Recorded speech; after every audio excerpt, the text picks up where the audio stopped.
जाति में हुआ, इसमें हमारी तो राय नहीं थी। समाज ने हमें कैसा समझा, इसमें हमारा प्रयास नहीं था। लेकिन अब जो मैं कह रहा हूं, इस बात में हमारी राय भी है और हमारा प्रयास भी है कि हम अब बौद्ध हैं, जाति से मुक्त हैं और बौद्ध हमारा समाज है। ये हमारी पहचान होनी चाहिए। अगर मेरी बात का समर्थन करते हैं तो सभी बोले साधु साधु। यह बहुत परंपरा है। अगर कोई बात अच्छी लगती है, समर्थन करते हो, तो बोलना चाहिए साधु साधु साधु। बाबा साहब की दुनिया से जाने के बाद मैं 70 वर्षों की बात कर रहा हूं। हम इस देश के सर्वश्रेष्ठ लोग होने चाहिए थे। हमारी पहचान हमारे गुणों से होनी चाहिए थी। बाबा साहब से पहले हमारी पहचान हमारे कर्मों से थी। किसी ने चमड़े का काम किया तो उसको कुछ नाम दे दिया, किसी ने बाल काटने का काम किया तो उसको कोई नाम दे दिया, किसी ने पशु चराने का काम लिया तो कुछ कह दिया। हर व्यक्ति को काम के साथ पहचान मिली थी। लेकिन आज की पहचान किससे होनी चाहिए? हमारे काम से नहीं, हमारे गुणों से होने चाहिए। और गुण है, हम बुद्ध के अनुयायी हैं, 5 शीलों का पालन करते हैं। हम क्रोध ना करें, हिंसा ना करें, दूसरे की वस्तु की चोरी ना करें, दुराचार और व्यभिचार ना करें, झूठ नहीं बोले, चुगली निंदा ना करें और किसी प्रकार का नशा ना करें। जो व्यक्ति 5 शीलों का पालन करता है उसे शीलवान कहते हैं। जो इन 5 शीलों का पालन करे उसे शीलवान कहते हैं। और जब हमारे समाज में बहुत लोगों ने इन 5 बातों का प्रचलन होगा, हम हिंसा नहीं करते, हम चोरी नहीं करते, हम दुराचार व्यभिचार नहीं करते, हम झूठ नहीं बोलते, चुगली और निंदा नहीं करते और हम किसी प्रकार का नशा नहीं करते, तो पूरे समाज की पहचान एक सम्मान के साथ होती। जब हम हिंसा नहीं करते तो लोग कहते कि ये शांति प्रिय लोग हैं। जब हम चोरी नहीं करते तो लोग कहते कि ईमानदार लोग हैं। जब हम दुराचार नहीं करते तो लोग कहते कि नैतिकता वाले लोग हैं, ये सदाचार वाले लोग हैं। जब हम झूठ नहीं बोलते तो ये कहते कि ये सच बोलने वाले लोग हैं, सच के समर्थक हैं। और जब हम नशा नहीं करते तो लोग कहते हैं कि ये जागरूक लोग हैं, ये सजग लोग हैं। अब हमारी पहचान किससे होती? अपने गुणों से होती। अभी तक जो पहचान हमारे काम धंधों से थी, अब वो पहचान हमारे गुणों से होती। और जब गुणों से पहचान होती है तो जिसके गुण अच्छे होते हैं वो श्रेष्ठ कहलाता है, और जिसके गुण कम होते हैं वो निष्कृष्ट कहलाता है। जब आप शराब पीते हो तो शराबी कहलाते हो, और शराब नहीं पियोगे तो लोग कहेंगे कि जागरूक लोग हैं, ये शराब का सेवन नहीं करते। जब कोई व्यक्ति चोरी करता है तो उसे चोर कहा जाता है, और जब कोई लोग ईमानदारी से जीते हैं तो उसका सम्मान भी बढ़ता है। लोग उसकी ईमानदारी पर विश्वास करने लगते हैं। जब हम झूठ नहीं बोलते हैं तो लोग हमारी सच को पहचानते हैं और लोग कहते हैं कि ये सच बोलने वाले लोग हैं। समाज में सम्मान बढ़ जाता है, विश्वास बढ़ जाता है। हम शांति की बात करने वाले लोग, हमें कोई तकलीफ नहीं है इस पहले शील को धारण करने में।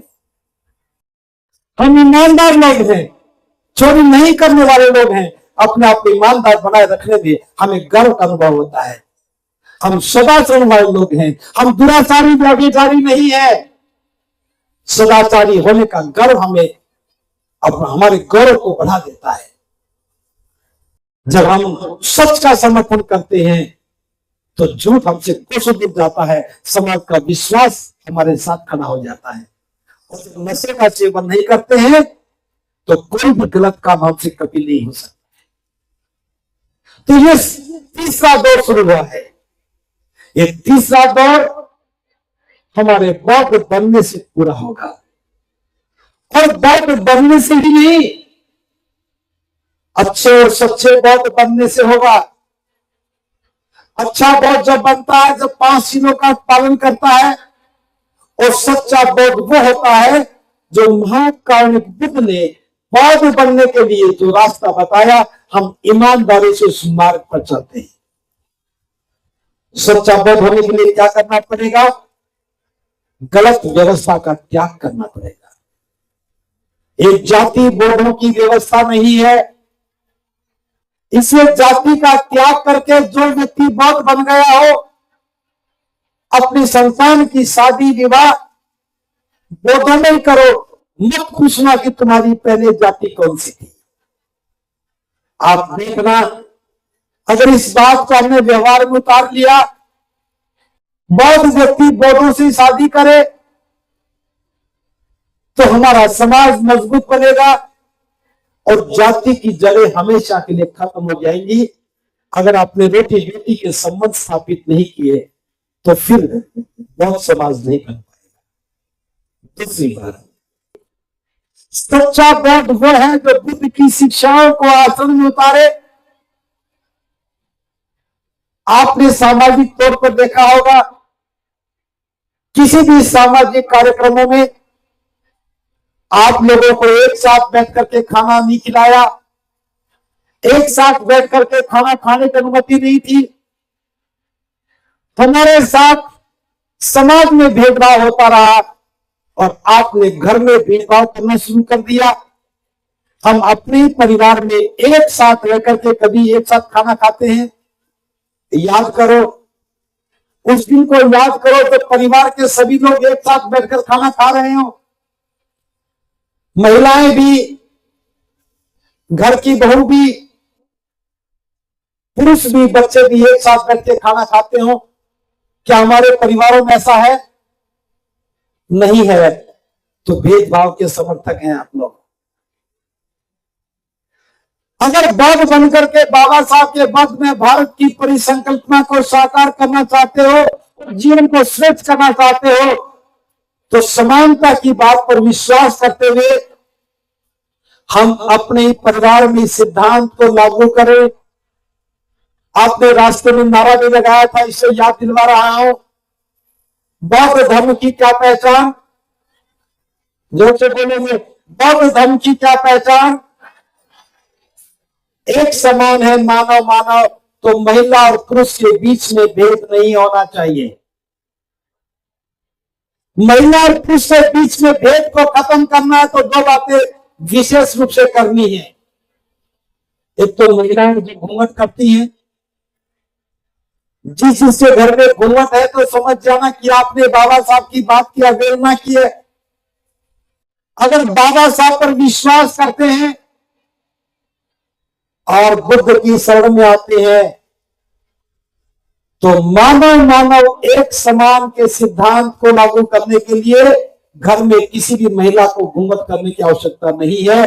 जो करती है वो आज से करना बंद कर दे, और जो यहां नहीं आई है उनसे घूंघट करवाना बंद करें। वरना तो बाबा साहब के अनुयायी होने का आप गलत अर्थ लगा रहे हैं। आज हमें अवसर मिला है अपने आप को सिद्ध करने का। जब हमें अपने आप को श्रेष्ठ सिद्ध करना है तो आप ये कहते हो कि फलान व्यक्ति ये करे तो हो जाए, वो करे या ना करे, हमें अपने आप को श्रेष्ठ बनाना है। अपने आप को श्रेष्ठ बनाना है तो अपने घर से बुराइयों को खत्म करो।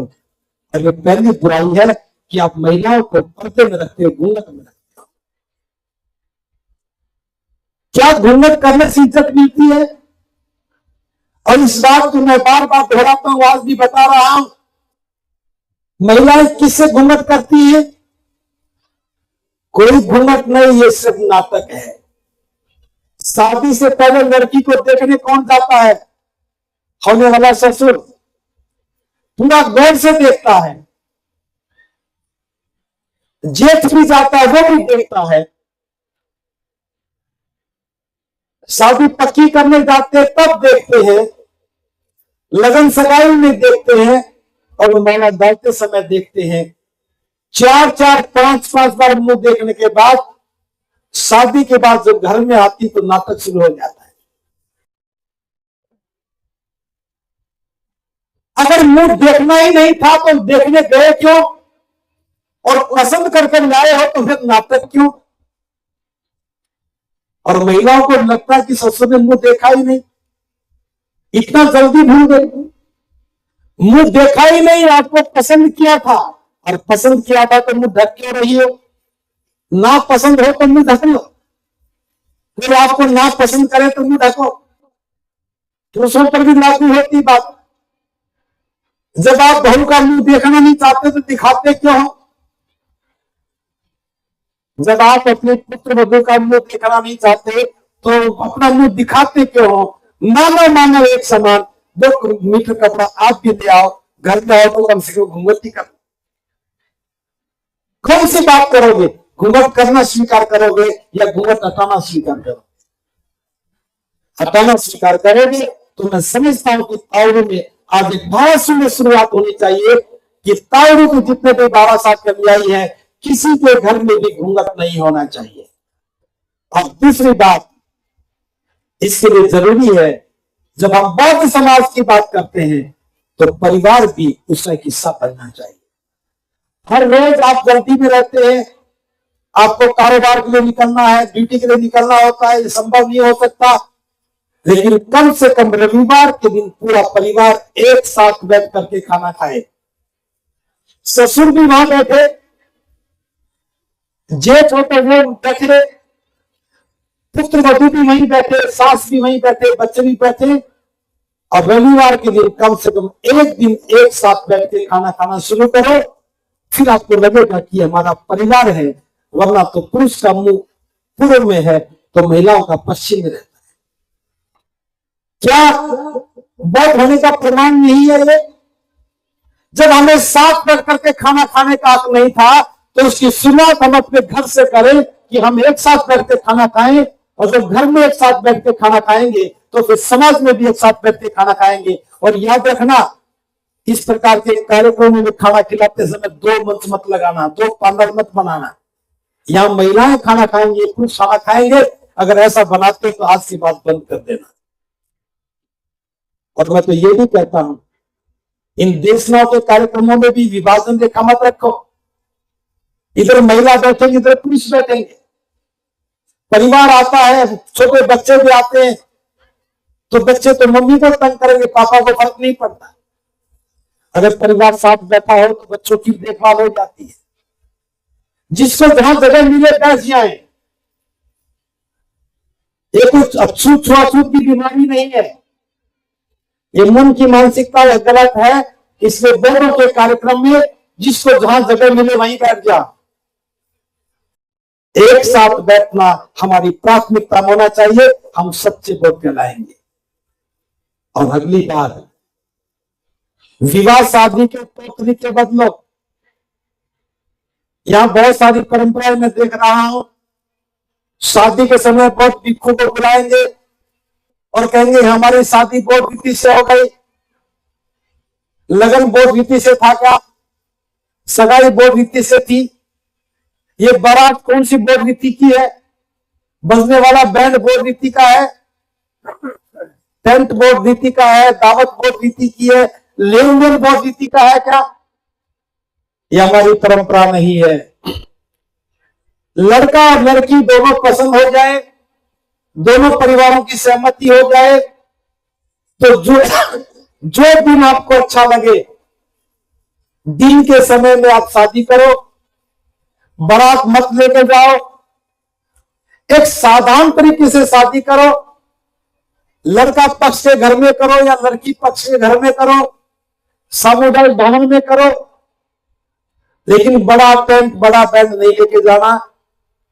शादी बहुत रीति से करो, अपने घर में आकर के जिसको खाना खिलाना खिला देना, नाचना तो नाचना, बैंड बजाना। खुशियां मनाने के लिए मनाई नहीं है, लेकिन धन की बर्बादी करना का काम नहीं करना है। कम से कम खर्च में शादी करें, और ये शादी कम खर्च में कब होगी, जब बारात में जाना और दावत खाना आप बंद करोगे। मैं बहुत बड़े पैमाने पर ये बात 1 वर्ष से कह रहा हूं, बारात में जाना और दावत खाना बंद करोगे तभी बर्बादी रुकेगी। अगर बारात में जाते रहे, दावत खाते रहे, तो मेरी बात का कोई असर नहीं होगा। आपको लगेगा जी अगर दावत नहीं खिलाएंगे तो हमारी पहचान कैसे बनेगी, बारात में नहीं जाएंगे तो हमें खाने को कहां मिलेगा। आज ये धम्म देशना का कार्यक्रम है, आप शादी जैसा खाना बना सकते थे, मुझे नहीं पता क्या बना है, इसमें रसगुल्ले भी बना लेते, गुलाब जामुन भी बना लेते, दावत हो जाती। हम सामूहिक रूप से कार्यक्रम करें, आप कुछ भी खिलाइए। आप कभी मन करे आपके घर में आप खाना खिलाना चाहते हैं तो कभी भी देशना कीजिए और जिनको चाहो खाना खिलाइए। धन की बर्बादी वो नहीं है, बर्बादी उसे कहते हैं जब हम चाहते नहीं है और मजबूरी में करना पड़ता है। तो विवाह शादी के तौर तरीके बदले और एक संकल्प के साथ कि हम अपने समाज में किसी को गरीब नहीं रखेंगे। और गरीब व्यक्ति जब होता है जो वो कर्जदार हो जाता है, और कर्जदार विवाह शादी के समय होता है।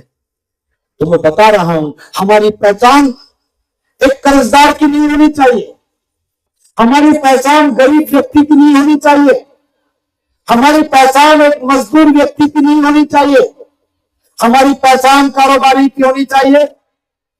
बाजार में हम दुकान नहीं बना सकते, कोई बात नहीं, आप जहां रहते हैं वहीं अपने मकान के नीचे के भाग में दुकान बनाओ, ऊपर मकान बनाओ। हमने समाज को एक नारा दिया, नीचे मकान दुकान ऊपर मकान, जहां रहते हो वहीं नीचे दुकान बनाओ, ऊपर मकान बनाओ। छोटा भाई दुकानदार है तो बड़ा भाई खरीदार बने, और बड़ा भाई दुकानदार है तो छोटा भाई खरीदार बने। ये हमारी सामाजिकता होगी, ये हमारा भाईचारा होगा। जब भी हमारा कोई बौद्ध भाई कारोबार करता है तो हमें उसके पास जाकर उसका सहयोग करना चाहिए। इससे हमारी पहचान बनेगी कि बौद्ध लोग कारोबारी होते हैं, बौद्ध लोग व्यापारी होते हैं, बौद्ध लोग अपने बच्चों को अच्छा पढ़ाते हैं। कोई भी बौद्ध व्यक्ति गरीब नहीं होता, कोई भी बौद्ध व्यक्ति किसी की गुलामी नहीं करता, और कोई भी बौद्ध महिला किसी के कल्याण में काम करने नहीं जाती। हम अपने समाज का स्वाभिमान बचाएंगे तो हम कह सकें कि बहुत स्वाभिमानी होता है। बौद्ध अपने स्वाभिमान को बहुत तवज्जो देता है। ये कब होगा? जब हम अपने आचरण में बुद्ध की शिक्षाओं पर काम करने लगेंगे, हम मध्यम मार्ग पर चलने लगेंगे, आस्थांगिक मार्ग को समझने लगेंगे और समाज का भला करने लगेंगे। भला कब करेंगे? उसके लिए दो काम जरूरी है, पहले हम अपना भला करें और फिर दूसरे का भला करें। और दूसरे का भला हमेशा दान से होता है। किसी भूखे व्यक्ति को देखा, हमने भोजन दिया तो भोजन का दान हो गया। किसी की भूख खत्म हुई तो खुशी उसको भी मिलेगी और जिसने दान दिया उसको भी खुशी होती है। आजकल ठंड बहुत पड़ रही है, कोई व्यक्ति ठंड से ठिठुर रहा है, उसको अपने वस्त्र का दान दे दिया, उसको अपने कंबल दे दिया, स्वेटर या जैकेट दे दी, वो ठंड से बचा, उसे सुख मिला, खुशी आपको मिलती है। यह दान का सीधा पुण्य आपको मिला है। कोई बच्चा पढ़ना चाहता है, माता पिता के पास साधन नहीं है, बच्चा पढ़ाई में चाहे कैसा भी है लेकिन प्रयास कर रहा है, आपने कभी उसको 4 कॉपियां दे दी, कभी पेन पेंसिल दे दिए, कभी स्कूल की फीस भर दी। ये दान उसके जीवन के कल्याण में महत्वपूर्ण भूमिका निभाता है, उसका जीवन संवरता है, सुख आपको मिलता है, पुण्य आपको मिलता है। इस प्रकार के कार्यक्रम कोई एक व्यक्ति नहीं करवा सकता, तो सभी लोग मिलकर के थोड़ा थोड़ा दान दिया, उसी दान से व्यवस्था खड़ी हो गई। आपके थोड़े से दान से आज धम्म की चर्चा हुई, आपके दिए हुए दान से धम्म कारवा निकला, आपके दिए हुए दान से सभी लोग भोजन करेंगे, आपके दिए हुए दान से टेंट लगा है, ये सारा खर्च हुआ है। आपने भले कितना भी दान दिया है, थोड़ा दिया ज्यादा दिया, बात ये नहीं है। इस दान से आज धम्म का कितना बड़ा प्रभाव पैदा हुआ है। दान देने से एक कल्याण होता है। हजारों बच्चों तक हमसे दान दिया नहीं, हमें दान का पता नहीं था। अब धन आया तो हम कंजूस हो गए। जहां दान देना चाहिए वहां कंजूस हो जाते हैं, और जहां खर्च नहीं करना चाहिए वहां दिलेर हो जाते हैं। विवाह शादी में दरिया दिली किसी काम की नहीं है। अगर आप अपनी समृद्धि दिखाना चाहते हो तो इस प्रकार के आयोजनों में दान करें ताकि अनंत लोगों का कल्याण हो। आज यहाँ हजारों लोग आए, धर्म की देशना सुन रहे हैं, उनका कल्याण होता है। मैं इसी बात पर एक छोटा सा संदर्भ है, बहुत सुंदर घटना है, बताना चाह रहा हूं कि दान से और देशनाओं से कैसे जीवन संवरता है, और ये बात विश्वास से है। और मैं जो बता रहा हूं ये घटना स्वयं महाकारुणिक बुद्ध ने बताई है। एक बार की घटना है, उस समय राजा प्रसेनजी होते थे, बुद्ध के शिष्य थे। एक दिन राजा प्रसेनजी ने एक राजमार्ग पर, राजमार्ग समझते हैं ना, जो धारिका के पास राजमार्ग है, उस समय भी राजमार्ग थे। दो राजमार्गों के बीच एक चौराहा था। उसी चौराहे पर तथागत को बुलाया। लाखों लोग सुनने के लिए आए और तथागत वहां देशना देने लगे। उसी समय दो व्यापारी जो व्यापार के उद्देश्य से आए थे उस शहर में रुके थे। उन्हें पता चला कि आज तथागत की देशना हो रही है और स्वयं राजा ने कार्यक्रम करवाया है, तो आज रात को ही रुकना है, तो चलो हम भी तथागत को सुन ले। वो दोनों व्यापारी जाकर के बैठ गए। एक व्यापारी जो तथागत की देशनाओं को बड़े ध्यान से सुन रहा था, जो तथागत कह रहे थे, एक एक बात उससे समझ में आ रही थी और मन ही मन खुश भी हो रहा था। देखो तथागत की देशना कितनी सुंदर है, कितनी कल्याणकारी है, एक एक बात हमारे जीवन का निर्माण करने वाली है। बुद्ध की हर बात को विश्वास के साथ सुन रहा था। एक दूसरा व्यापारी जो बीच बीच में बोल रहा था, राजा भी कैसा पागल है। राजा तो ठीक ऐसे लगता है जैसे बैलगाड़ी के आगे गाड़ी गाय बंधी हो और पीछे पीछे उसका बच्चा दौड़ा दौड़ा आता है। ये राजा तो बुद्ध से बंधा है, पीछे पीछे दौड़ता रहता है। बना भी चौराहे पर एक क्या जरूरत थी इस प्रकार के कार्यक्रम की। लाखों लोगों को परेशान होना पड़ा, इससे कोई लाभ नहीं। दोनों अपने अपने हिसाब से देख रहे थे। एक बुद्ध की बात को नकार रहा था, एक स्वीकार कर रहा था। सांझ के समय सभी लोग खाना खाने के लिए होटल पर गए। दोनों व्यापारी वहां बैठ के खाना खाने लगे। एक व्यापारी शराब पीने लगा, बहुत ज्यादा पीता गया। जो बुद्ध की बातों को पसंद नहीं कर रहा था वो पीते चला गया। दूसरे व्यापारी के पास की शराब आई, उसने हाथ में लिया तो याद आया कि बुद्ध ने क्या कहा है। बुद्ध की बात याद आई तो उसे छोड़ दी, नहीं पी।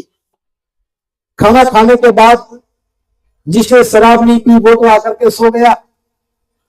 दूसरा ज्यादा नशा था, जब आने लगा तो रास्ते में गिर गया, उठ नहीं पाया और नशे में रास्ते में पड़ा रहा। सुबह सुबह व्यापारी वहां से निकले, सैकड़ों बैलगाड़ियां वहां से गुजरी और सैकड़ों बैलगाड़ियां उसके ऊपर से गुजर गई। वो वहीं मर गया। जो व्यापारी बुद्ध में भरोसा करता था वो दूसरे नगर में चला गया, दूसरे प्रदेश में चला गया। वहां बहुत सारे सैनिक घोड़े के पीछे पीछे आ रहे थे। घोड़े ने उस व्यापारी के सामने घुटने टेक दिए। घुटने टेकते ही सिपाहियों ने उस व्यापारी को पकड़ लिया और महल में लेके गए कि जो पहले राजा था वो घोषणा करके गया था, मेरे मरने के बाद ये घोड़ा जिस भी व्यक्ति के आगे घुटने टेकेगा वही राजा बनेगा। अब इस घोड़े में यही घुटने टेके हैं, अब आप ही राजा हो हमारे। और उसे राजा बना दिया क्योंकि उसका चित्त बड़ा निर्मल था, मन में कोई मैल नहीं था। तो कई वर्षों तक राजा रहने के बाद उस व्यापारी को होश आया, ध्यान आया, अरे मैं राजपाट तक पहुंचा हूं, मैं तो व्यापारी था, राजा बन गया हूं। अगर बुद्ध की देशना ना सुनी होती, बुद्ध की बातें मुझे समझ में ना आई होती, तो मेरा मन भी निर्मल नहीं होता, घोड़ा मेरे सामने घुटने नहीं टेकता। तो जो कुछ मुझे मिला है ये बुद्ध की अनुकंपा से मिला है, तो मैं क्यों ना जाकर के बुद्ध को सारी बात बताऊं। और फिर लौट करके आया, बुद्ध के पास गया, तथागत मेरे घर पर भी आप देशना करो। और उस व्यापारी ने सारी घटना बुद्ध को बताई और बुद्ध ने सारी घटना हम सबको बताई। मैं ये इसलिए बता रहा हूं, जिस पर हमारा विश्वास होता है उसकी बातें हमारे मन और मस्तिष्क में ठहर जाती हैं, और जब भी कोई बुरा दौर आता है तो वो बातें हमारी रक्षा करती है। अगर बुद्ध पर हमारा विश्वास होता तो हर एक बात हमारी रक्षा करती। आज भी जो बुद्ध पर भरोसा करेगा, अगर वो शराब भी पीता होगा तो जो हाथ में गिलास आएगा तो उसका हाथ कांपने लगेगा कि बुद्ध ने मना किया है मैं ना पीऊं। अगर कोई चोरी भी करता होगा तो उसके हाथ कांपेंगे, अरे तथागत ने मना किया कि मैं नहीं करूं। झूठ भी बोलेगा तो उसके हाथ कांपेंगे, उसका मन ही नहीं करेगा झूठ बोलने का। तो ये विश्वास से होता है, और जब हम बुद्ध पर विश्वास करेंगे तो पूरी दुनिया हम पर विश्वास करेगी, क्योंकि हमारा विश्वास अटूट है, हमारा विश्वास हमारी पहचान है, हमारा विश्वास हमारे श्रेष्ठ होने की एक गारंटी है। तो ये बात मैं इसलिए बता रहा हूं, ये हमसे छूट गई थी। हम किसी और पर विश्वास करते रहे, जिस पर विश्वास करते रहे उसने हम पर विश्वास नहीं किया, उसने हमारा भला नहीं किया। लेकिन हम बाबा साहब पर विश्वास करते रहे, बाबा साहब बुद्ध पर विश्वास करते हैं, तो हमें भी बुद्ध पर विश्वास करना चाहिए और बिना समय गवाए हमें बुद्ध की शरण में जाना चाहिए। ऐसा करेंगे तो हमारा कल्याण होगा। मैं बस ज्यादा बात न बताते हुए इतना कह रहा हूं, ये तीसरा दौर चला है बाबा साहब की क्रांति के बाद। बाबा साहब ने पशुता से हमें मनुष्यता की ओर आगे बढ़ाया, हमें अधिकार दिए, उन अधिकारों से हमने जीवन को संवारा है। केवल मकान पक्के बनाए, अच्छे कपड़े पहने, अच्छा खाना खाया, अच्छे लिबास शादियां की। उसके बाद मानव साहब कांशीराम जी ने इस आंदोलन को राजनीतिक सत्ता तक पहुंचाया। अब ये तीसरा दौर आ गया, बाबा साहब की बात में भारत की परिसंकल्पना को पूरा करने का काम आज सब लोगों को मिल करके करना है।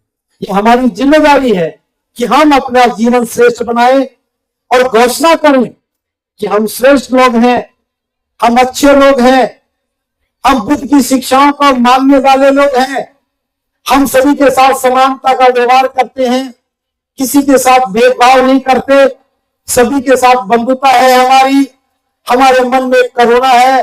हम दुखी लोगों के दुख को दूर करने के लिए अपनी दान पारमिता से, अपने व्यवहार से, अपनी करुणा से उनकी सेवा करते हैं। हम गुलामी को पसंद नहीं करते, हम सभी स्वतंत्र हैं और हम न्याय के सिद्धांत पर समर्थन करते हैं।